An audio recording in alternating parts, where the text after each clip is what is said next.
বন্ধুরা বাড়ি পৌঁছে গেছি। দেখো বাড়ি চলে এসেছি। সোনা মাম্মা এসেই ফুচকার জন্য খুব বায়না করছে, ফুচকা খাবে ফুচকা খাবে। তাই এই যে ফুচকা এখন ফুচকা করব। দেখো কীভাবে করি। তেলটা আমি এই যে গরম চাপিয়ে দিয়েছি, ঠিক আছে।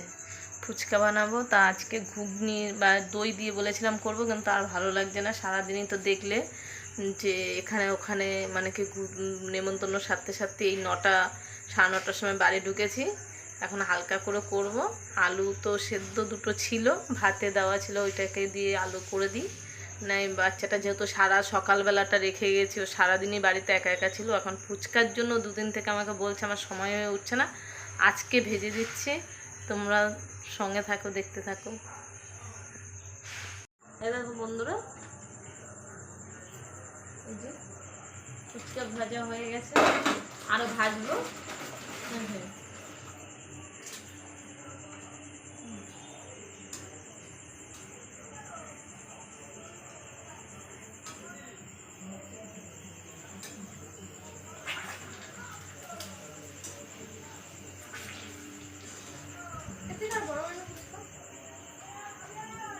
ফুচকা কত বড় হয় বলো?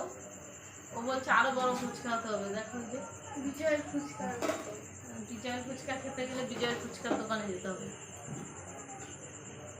বন্ধুরা আমার ফুচকা ভাজা হয়ে গেছে। এখন আলু আমি সেদ্ধ দিয়েছি প্রেসারে। এই যে দেখো ফুচকা, এই যে প্রেসারে আলু দিয়েছি। এই দেখো, আরে মা পরে যদি আসতে পরে দেবে, তুমি এইদিকে দাও, ফুচকা নষ্ট করে দেবে।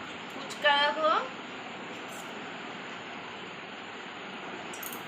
এই যে